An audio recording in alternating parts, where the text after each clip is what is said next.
हाय,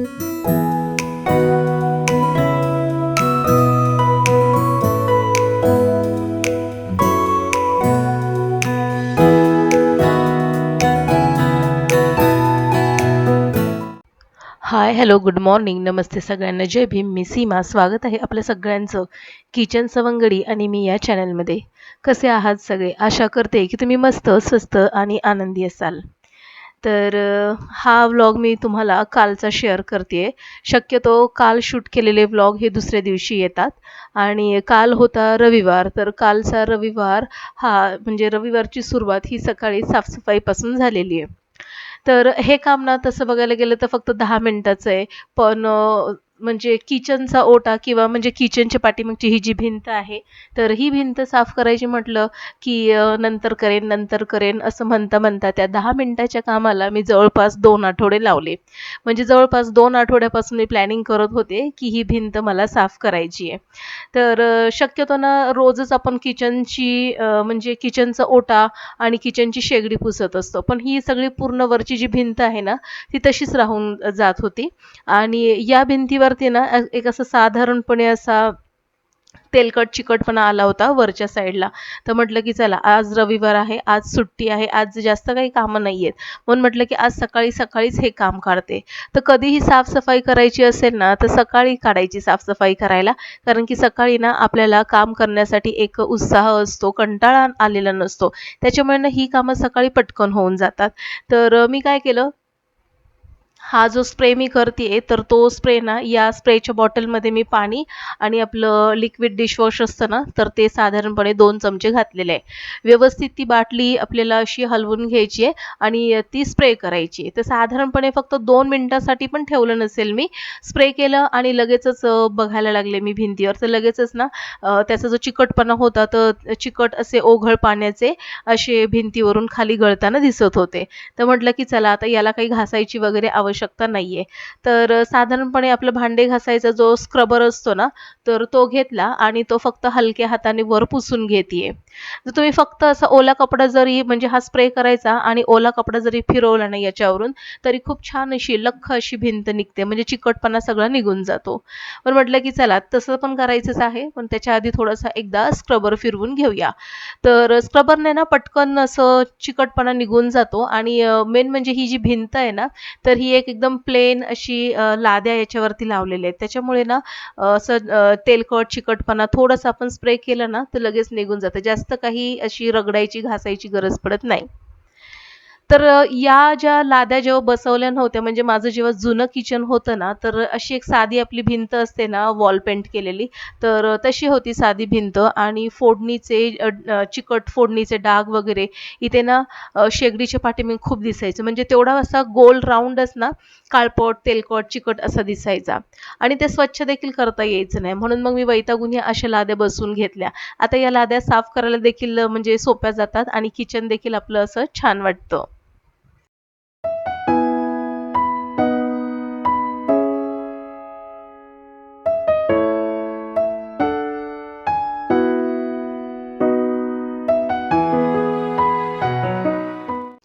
मुलं आणखीन झोपलेलीच आहेत. रविवार असल्यामुळे मुलांना सुट्टी आहे. निलयची शाळा सुरू झालेली आहे आणि मोठ्याचं कॉलेजचं देखील संपलेलं आहे. त्याला देखील सुट्ट्या वगैरे लागलेल्या आहेत. आता जोपर्यंत रिझल्ट लागत नाही तोपर्यंत तर तो घरीच असणार आहे. त्याच्यामुळे आम्ही तिघंच घरी होतो आणि म्हटलं की मुलं झोपलेली आहेत आणखीन, तर म्हटलं की चला पटकन ही भिंत जरा स्वच्छ करून घेते. तर त्या नळाला पाणी देखील आलेलं होतं. काही गेलं नव्हतं पाणी. तर म्हटलं की ही आता भिंत स्वच्छ करून घेतली. तर आधी स्क्रबर फिरवला भिंतीवर, स्प्रे केला, स्क्रबर फिरवला आणि मग ओल्या कपड्याने अशा पद्धतीने फक्त भिंत पुसून घेतलेली आहे. तर एवढंच केलं ना, तर ही भिंत इतकी स्वच्छ अशी दिसायला लागते ना. आता इथे मी ओला कपडा फिरवते, तर कधी-कधी माझे मिस्टर असले आणि त्यांनी असा पाईप लावला ना, तर तो पाईप फक्त असं वरतून असं आपण स्प्रे केला ना पाण्याचा, तर सगळं पाणी असं किचनच्या ओट्यावरून सिंकमध्ये निघून जातं. तर ते देखील साफ करायला मला छान वाटतं. पण आता म्हटलं की पाईप वगैरे कोण लावणार पाण्याचा, त्यापेक्षा म्हटलं की झटपट आता ओल्या कपड्यानेच पुसून घ्या. तर अशा पद्धतीने मी आज सकाळी उठल्याबरोबर झाडलोट झाली माझी आणि पहिली किचनची भिंत साफ करायला घेतले. आता हे बघा, तुम्ही बघू शकता किचनची भिंत किती अशी चकाचक अशी दिसतीये. किचन स्वच्छ असलं ना, की सगळं आपलं मन प्रसन्न राहतं आणि किचनमध्ये काम करायला एक उत्साह येतो. आता किचनची भिंत जर व्यवस्थित पुसून घेतली, किचनचा ओटा देखील व्यवस्थित पुसून घेतला आणि आज म्हटलं की चला खूप दिवस झालं पावभाजी केली नाही, तर पावभाजीचं साहित्य मी रात्रीच आणून ठेवलेलं. तर भाजी ही इकडे चिरून घातलेली आहे. शिमला मिरची आहे, मटर आहे, बटाटा आहे, गाजर आहे, त्याच्यानंतर बीटरूट घातलेलं आहे याच्यामध्ये बारीक तुकडे करून आणि ते चॉपरमध्ये ना कांदा, टोमॅटो, आलं, लसूण हे सगळंच मी आता या चॉपरमध्ये बारीक करून घेते. तर आता जेव्हा-जेव्हा तुम्ही पावभाजी किंवा मिक्स भाजी वगैरे बनवत असाल ना, तर थोडंसं बीट त्याच्यामध्ये घाला. एक तर त्या भाजीला रंग छान येतो, दुसरी गोष्ट आपली भाजी हेल्दी आणि पौष्टिक बनते. रक्त वाढतं ना बीटाने, त्याच्यामुळे बीट घालायचं कधी. तर इथे मी आता चॉपरमध्ये व्यवस्थित हे सगळं चिरून घेते कारण की आलं लसूणची पेस्ट मी वेगळी काही केली नव्हती. म्हटलं तर या चॉपरमध्येच कांदा, टोमॅटो आणि आलं लसूण इतकं बारीक आपण चिरूया ना, की फ्राय केल्यानंतर ते पूर्णपणे एकजीव होईल. तर या चॉपरमध्ये साधारणपणे 1 मिनिटभर मी ह्याला चॉप केलं आणि तुम्हाला दाखवते. इतकं छान असं बारीक चॉप झालं होतं ना. तर तुम्ही ना अशा पद्धतीने कोशिंबीर वगैरे बनवून बघा. काकडी, कांदा, टोमॅटो घालून इतकी छान कोशिंबीर तयार होते ना. मस्त लागते ती कोशिंबीर. तर आता डायरेक्ट झटपट ही भाजी मी कुकरमध्ये बनवून घेतेय. कधीही वेळ कमी असेल आणि झटपट तुम्हाला काम करायचं असेल ना किंवा काही कार्यक्रमाच्या निमित्ताने, बर्थडेच्या निमित्ताने असं असतं की आपल्याला कामं भरपूर असतात आणि झटपट काही कामं उरकायची असतात. तर अशा वेळेस ना लगेचच कुकरमध्ये फोडणीला घालून द्यायचं. तर या कुकरमध्ये ना मी तेल आणि 1 चमचा तूप घातलं होतं आणि जे चॉप केलेलं कांदा, टोमॅटो, आलं, लसूण होतं ना ते सगळंच मी यामध्ये घातलं. त्याच्यामध्ये थोडंसं मीठ घातलं. मीठ यासाठी की पटकन कांदा, टोमॅटो परतला जातो, मऊ होतो आणि लगेचच माझं जे घरगुती तिखट होतं ते घातलं आणि व्यवस्थित आता हे मिक्स करून घेतेय. छान असं परतून झाल्यानंतर यामध्ये आता ज्या आपल्या भाज्या घेतल्या होत्या पावभाजीसाठी, तर या सगळ्या भाज्या आता यामध्ये घालून देते कुकरमध्ये. 1 मिनिटभर साधारणपणे या भाज्या परतायच्या आणि कुकरचं झाकण लावून थोडंसं पाणी घालायचं भाजीमध्ये आणि कुकरचं झाकण लावून साधारणपणे 3 शिट्या करून घ्यायच्या. झटपट अशी आपली पावभाजी तयार होऊन जाते.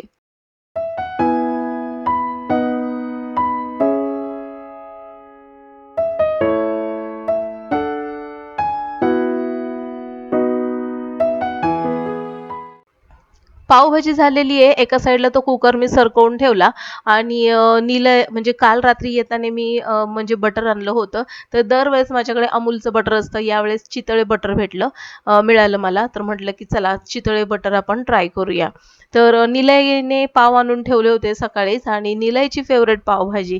त्याच्यामुळे पावभाजी किंवा मग डोसा किंवा मग मिसळ पाव असं काही आमच्या घरामध्ये नाश्त्याचं असेल ना, तर मग दुपारी जेवणामध्ये मुलं तेच खातात. तर इथे ना मी बटरचे असे एका भागाचे साधारणपणे लहान-लहान 4 तुकडे करून घेतले आणि असे तुकडे केले ना फायदेशीर पडतात. प्रत्येकाच्या प्लेटमध्ये एक समान असं बटर घातलं जातं आणि हेच थोडंसं बटर मी थोडंसं सुरीमध्ये घेतलं आणि गरम तव्यावरती पसरवून घेतलं. आता यावरती मस्तपैकी असे खरपूस असे पाव भाजून घेते आणि गरमागरम पावभाजी निलयला सर्व्ह करणार आहे. तर निलय वाट बघतोय माझी फेव्हरेट पावभाजी कधी होतीये म्हणून.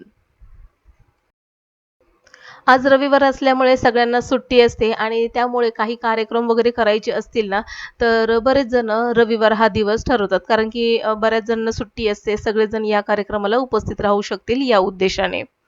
तर आता ही पावभाजी झाली होती. मॅशरच्या सहाय्याने मी फक्त आता ही भाजी मॅश करून घेते.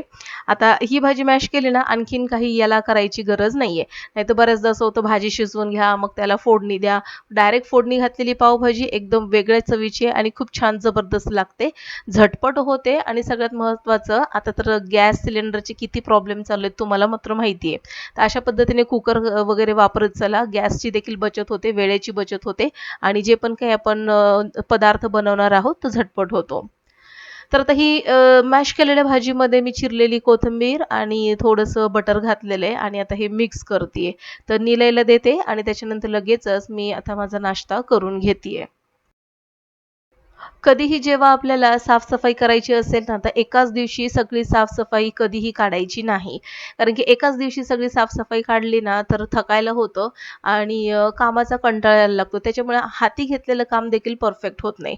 त्याच्यामुळे ना कधीही प्लॅनिंग करायचं आणि आपल्या वेळेनुसार एवढ्या वेळेमध्ये कोणतं साफसफाई परफेक्ट होईल, असं ठरवून ती साफसफाई आपण करू शकतो. दुसरी महत्त्वाची गोष्ट सुट्टीचा दिवस हा साफसफाईसाठी परफेक्ट आहे. कारण की सुट्टीच्या दिवशी आपली घरातली माणसं आपल्या सोबत असतात आणि ही माणसं देखील आपल्याला मदत करू शकतात. पण आजच्या साफसफाईमध्ये मला फक्त किचनची भिंत साफ करायची होती. त्याच्यामुळे मी काही कोणाची मदत घेतलेली नाहीये. 2 आठवड्यापासून जे पेंडिंग ठेवत होते भिंत साफ करायची किचनची, तर त्याचा मुहूर्त आज मी लावला आणि किचनची भिंत आता इतकी स्वच्छ वाटतेय ना, खूप छान वाटतंय आता. म्हणजे मनावरचं एक ओझं कमी झाल्यासारखं वाटतंय. तर आता ही बघा, ही पावभाजी तयार झालेली आहे आणि यामध्ये मी बीट घातलं होतं. तर बऱ्याच जणांचं असं म्हणणं आहे, की बीट घातल्यामुळे म्हणजे भाजीला किंवा भाताला गुलाबी रंग येतो का? तर अजिबातच येत नाही. बीट जेव्हा कच्चं असतं ना, तर त्यावेळेस खूप ते असं गुलाबी-गुलाबी दिसतं. पण ज्यावेळेस बीट शिजतं ना, तर त्याचा कलर एकदम कमी होऊन जातो आणि सगळ्यात महत्त्वाचं शिजून ते बीट आपल्या पदार्थामध्ये मिक्स होतं आणि आपल्या पोटात गेल्यामुळे ते खूप पौष्टिक बनतं ते. तर हे आहेत माझ्या मिस्टरांचे मित्र आणि ही आहे माझी मैत्रीण. हिच्यासोबत मी रोज संध्याकाळी वॉकला जाते.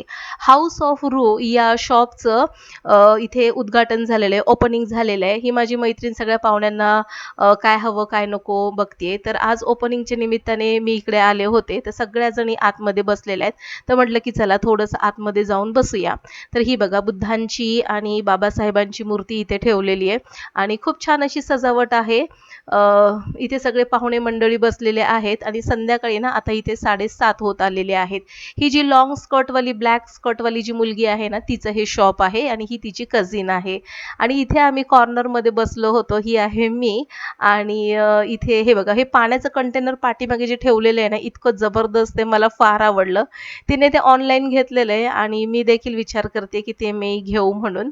तर खूप छान असं म्हणजे तिने शॉपचं असं सेटल केलं होतं, सेटअप केला होता आणि हे बघा नेल आर्टचं सगळं साहित्य तिने मांडून ठेवलेलं आहे. पाण्याचं कंटेनर ते दिसलं तुम्हाला आणि हे बघा पेडियाक्युअर काय म्हणतात त्याला, तर ते करण्यासाठी तिथे ठेवलेलं आहे ते आणि हे सगळं तिचं साहित्य. तर येताना मी काही गिफ्ट देखील आणले होते आणि आज शॉपच्या ओपनिंग सोबत माझ्या भाचीच्या लग्नाचा वाढदिवस देखील होता.